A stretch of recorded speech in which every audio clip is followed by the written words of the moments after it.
Okay, I want to make sure that everyone got the answer to this last one. Real numbers are all the numbers on the number line, which means all the decimals, all the fractions, all the whole numbers, which, as you can guess, go on forever and ever, both positive and negative.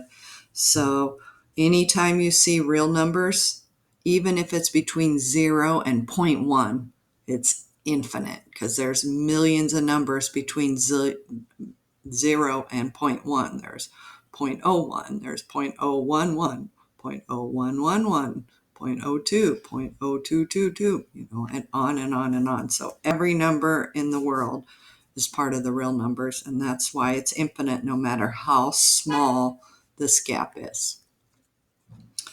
Okay, let's go ahead and move on to our next page. I'm going to try to get the rest of the packet done in 2 videos, so we may not do every single problem, every single part, but I know you guys have put in your time for this class period because this was a long packet. It's our only long one we have, but definitely long. So I just want to review some of the topics for functions. Remember, a relation's a set of ordered pairs. You have this in a previous packet.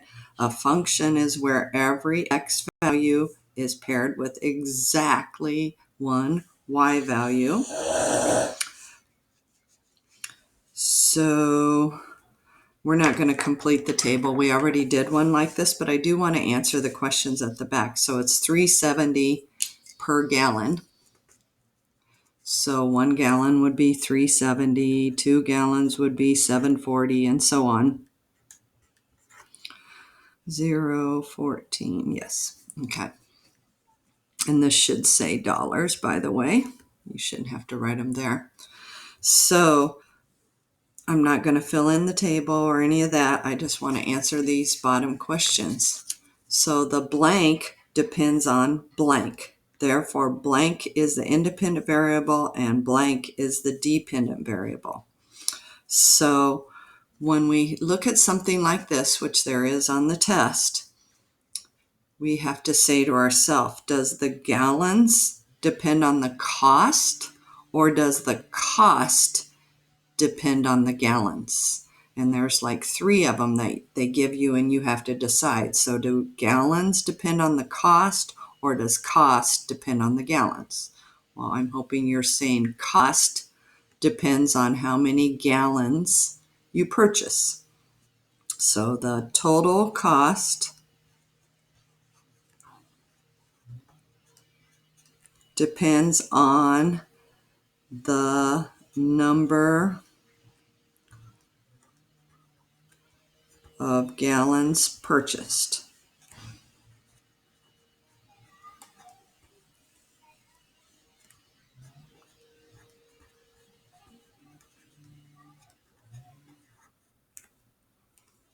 So the total cost depends on the number of gallons purchased.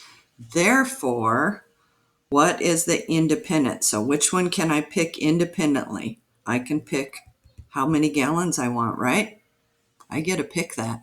When I go to a gas station, if I only have $5, I can pick how many gallons I want. I only have enough for 1 gallon or 1.5 gallons.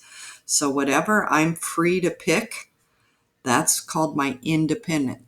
So independent means you can freely pick whatever you want. So the independent variable is the number of gallons.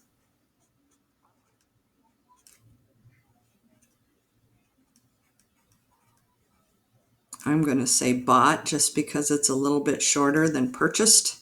Fit it all in. Is the independent variable, and see how it says total cost depends. So total cost depends, that statement right there tells you what the dependent variable is because it says total cost depends. And we're going to learn that you always make this sentence and then you decide what is the independent and dependent. So does cost depend on gallons, or do gallons depend on cost? And we said cost depends on how many gallons I buy.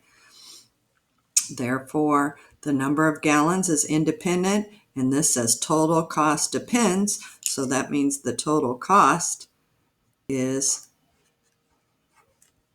the dependent variable.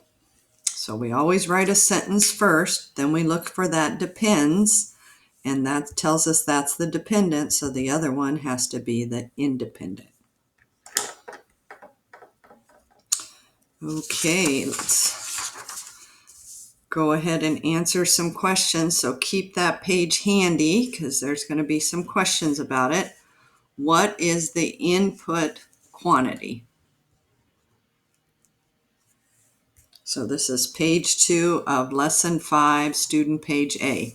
So input, we learned, are the X, and output are the Y. X is always on the left, Y is on the right. They're alphabetical order, so I can see the input is the X and the output is the Y.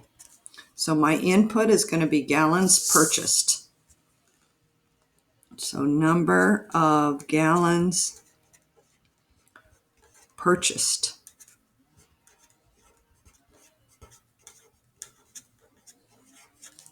What is the output quantity? Well, output is always Y, so it's the total cost in dollars. Output Y, input X. So total cost in dollars.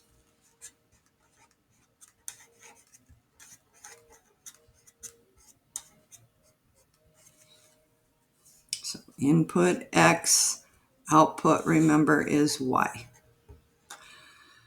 Does this relation represent a function? So can 1 gallon cost anything different than $3.70 at the station? No.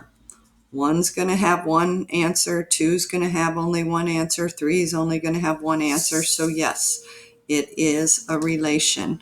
So it says a full sentence. So this relation is a function.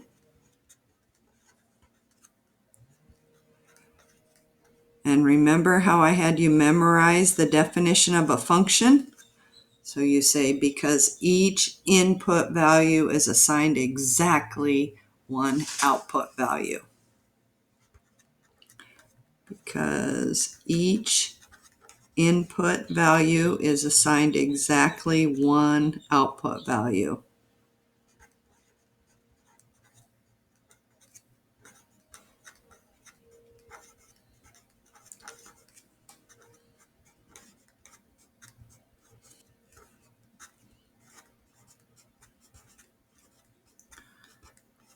And all you have to say to yourself is, can 1 gallon of gas cost anything different than $3.70? No, not at the station.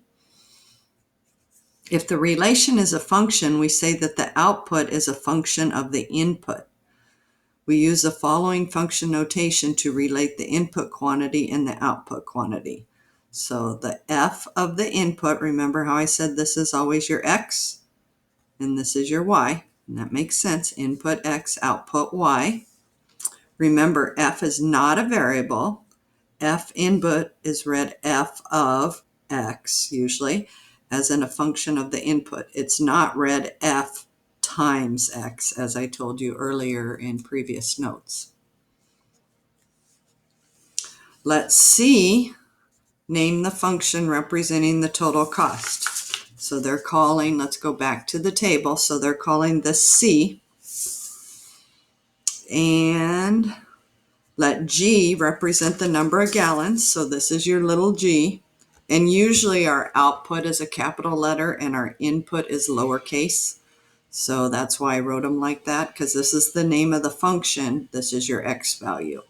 So this would be C of G equals, and then it was $3.70 per gallon. Doesn't really look like a 3, does it? Get a different color here.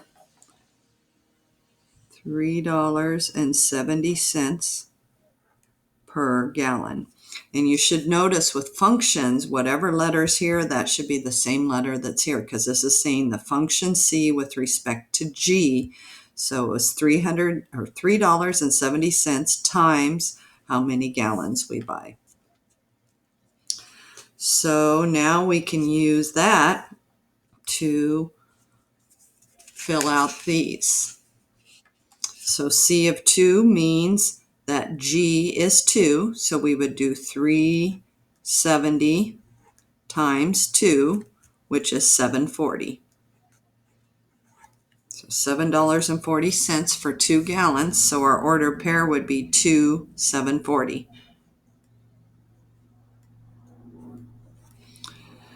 C of 5 would be $3.70 for 1 gallon times 5.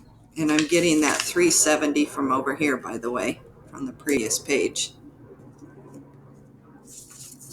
And so using our calculator, 3.70 times 5 is 1850. And did you see what the calculator gave me? It gave me 18.5, but this is money, so we don't write 18.5, we write 18.50.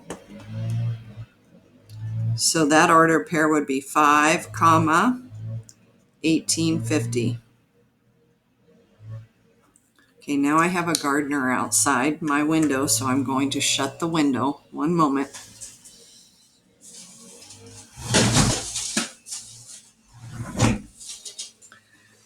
Sorry about that, the hazards of working from home. Okay, when they give me the answer, I'm going to have to divide it by 370 to find out how many gallons go into that. So this would be 3330 divided by 370 to find out how many gallons I had. So 33.30 divided by 3.70, and that would be 9 gallons. So 9 gallons cost $33.30. 11, this will be multiplication because we know how many gallons. So this would be, 370 times 11. So 3.70 times 11 is 40.7. So remember, it's money. So we write 40.70. So that would be the order pair 11 and 4070. He didn't quite give us enough room here. And last but not least, 4810 is the cost. So we take the cost divided by what each gallon costs, and we can find how many gallons. So 48.10 divided by 3.70 gives me 13. So 13 gallons cost $48.10. And if you're not sure about it, all you have to do is do 13 times 370. So 13 gallons. Each gallon costs $3.70. Verify, yep, that is $48.10. So there's our set of ordered pairs. So we multiply when we know how many gallons there are. When we know the cost, then we have to divide to get that number of gallons. Okay, let's go ahead and move on. We're going to do some more practice with functions. Suppose the function v of y represents the value of an investment in thousands of dollars. This is pretty important. So whenever you see that, because your answer needs to be in thousands of dollars if you were to write a sentence about it, after y years. So y is years. If you want, you could write that here just to remind yourself. So let's scoot over a little bit. So years, and this is thousands of dollars. So that just helps us, because when you have a table like this, x will always be what's in the numerator, y will be what's in the denominator, and you can see the function notation. Remember how we said that's always y? So this, even though it says y, see how it's in parentheses? They're trying to show you it doesn't matter what letter we use. Even though, since it's in